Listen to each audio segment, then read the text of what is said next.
I had always believed that relocating to Oakwood Estates would represent the ideal advancement in my professional life. The area was immaculate, featuring perfectly trimmed lawns, matching mailboxes, and not a single basketball hoop in sight. What I hadn't anticipated was that this level of flawlessness carried a hidden price. That price was embodied by Karen Wilkins, who served as the head of our homeowners association. From the moment I settled in, Karen made it clear that she viewed herself as the informal leader, arbiter, and enforcer of our small enclave. "Welcome to Oakwood Estates," she had announced with a strained grin on that initial day, holding a clipboard firmly. "I'm Karen Wilkins, HOA president. You'll have to go over the community rules right away. There are 137 regulations, and I personally oversee every one." She passed me a binder that felt heavier than my computer. I had no idea then that this binder would turn into the arena for our suburban conflict.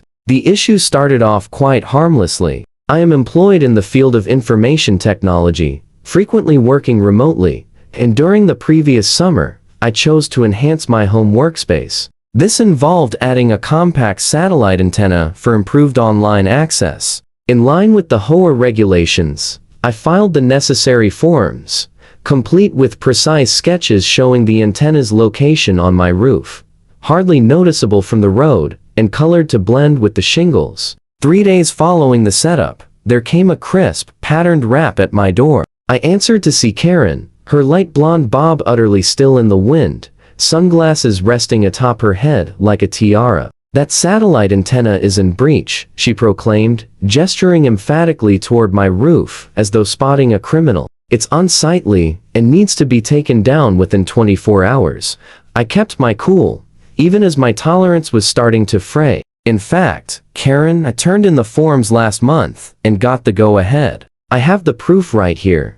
I grabbed the file I'd begun storing near the entrance just for such encounters. Her gaze sharpened as she grabbed the documents from me. "This approval is provisional," she stated with a casual flick. "The board has reevaluated. The antenna interferes with the visual balance of our neighborhood." I couldn't avoid observing that her own residence, just 3 houses away, featured a comparable antenna, somewhat concealed by her chimney. "The Federal Communications Commission safeguards my ability to set up this device," I clarified steadily, "and the HOA has already sanctioned it. It's remaining in place." I noticed the flush creeping up her face as I carefully reclaimed my documents and shut the door. That interaction, I would come to understand later, was simply the initial strike in Karen's targeted campaign against me. In the following weeks, I got infraction alerts for all sorts of things. My lawn was a 1/4 inch too tall. My trash bin stayed at the curb for 15 minutes post-pickup.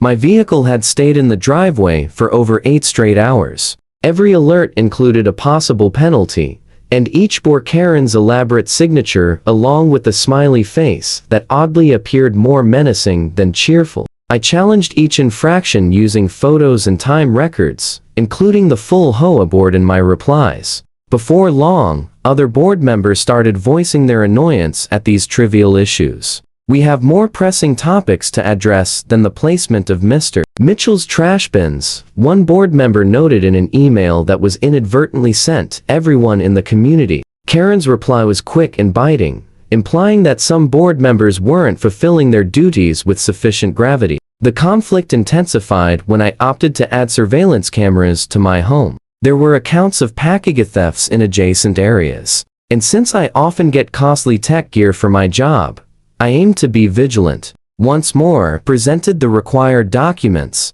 added layouts of the camera placements, and obtained clearance from the HOA Architectural Review Group, a group that pointedly excluded Karen. 2 days after the setup, I came back from buying groceries to discover Karen on my lawn with a measuring tape, checking the precise spacing from my security camera to the boundary. "These cameras are monitoring communal spaces and adjacent homes," she charged as I neared with my hands loaded with bags. "That's a breach of privacy and violates HOA policies."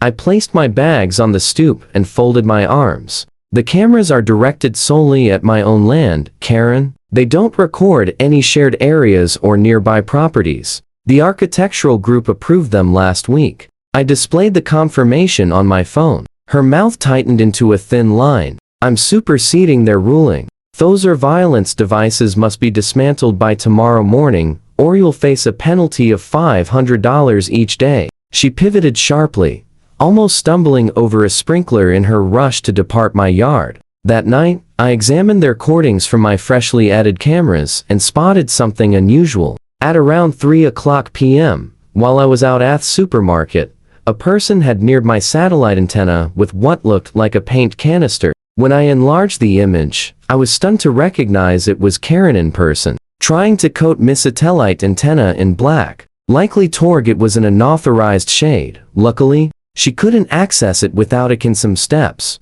I forwarded this video to the HOA leadership with the courteous yet resolute message stating that I was experiencing harassment from their leader and would value their involvement. Their plea was underwhelming, but expected. They proposed that resolve it as fellow residents, and noted that we're all members of the same group. It was evident that despite their internal irritations with Karen, they weren't prepared to challenge her openly. The next weekend, you will devote the day to seeing my folks, who reside roughly 2 hours distant. When I got back home on Sunday night, an item drew my attention on the edge of my residence. A tiny dark item affixed beneath the roofline. On near examination, comprehended with astonishment that it was a camera, one I certainly hadn't set up. It was directed straight in my rear yard. My initial urge was to dismantle it right away, but my occupational habits took over. Instead, I captured images, recording the relocation, then meticulously checked the vicinity. I found 2 additional unapproved cameras.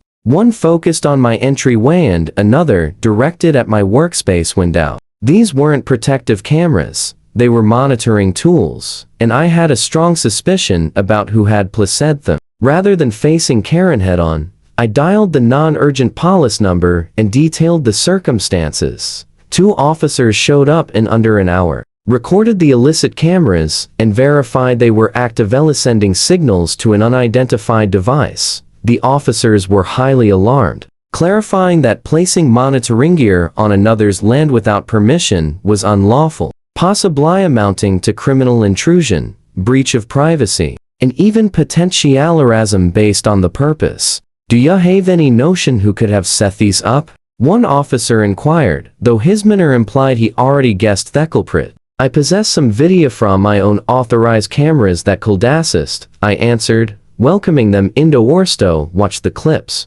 Indeed, my cameras had recorded Karen creeping into me yard early that morning, equipment case seen tow, systematically placing her covered cameras while I was absent. The officer shook their heads while viewing. Will require a duplicate of this video, the lead officer stated, his face serious. This is a grave legal issue. While the officers were still at my residence, collecting proof, and obtaining declarant, a vehicle entered my driveway. It was Karen, clipboard ready, clearly coming to issue another infraction warning. The expression on her face upon spotting the police vehicle was one I'll always remember. A blend of astonishment, outrage, and the initial hints of real dread. One of the officers went out to stop her. Ma'am, are you Karen Wilkins? He questioned. Yes, I'm the HOA leader, she responded with that identical stern grin, though it faltered a bit at the sides. Is there an issue, officer? We're probing the illegal installation of monitoring gear on this land, he explained. Would you know anything regarding that? Her expression underwent a striking shift from assured command to frantic refusal in moments. I have no clue what you mean, she stuttered, retreating toward her vehicle. He's simply here to issue a warning about inadequate yard upkeep. Ma'am, we possess video proof of you setting up these items earlier today. The officer proceeded. I'm going to require you to remain right here as we handle this. What in Swed was at once the most awkward and gratifying hour of my community life. The officers verified the cameras were sending to a device in Karen's home workspace. They outlined to her progressive firearm language, the gravity of her conduct as she went through justifications. Initially, she asserted it was her privilege as HOA leader to oversee possible breaches. When that didn't work, she maintained that cameras were essential since she believed I was operating an unlawful enterprise. Eventually, she collapsed and confessed she'd placed them because she was weary of individuals discharging her power. The younger officer guided Karen to the police vehicle while the lead officer detailed to me what would occur next. She's been detained for criminal intrusion, breach of privacy, and unlawful monitoring. He mentioned, "You'll have to show up in court, but with the video proof. This is fairly straightforward."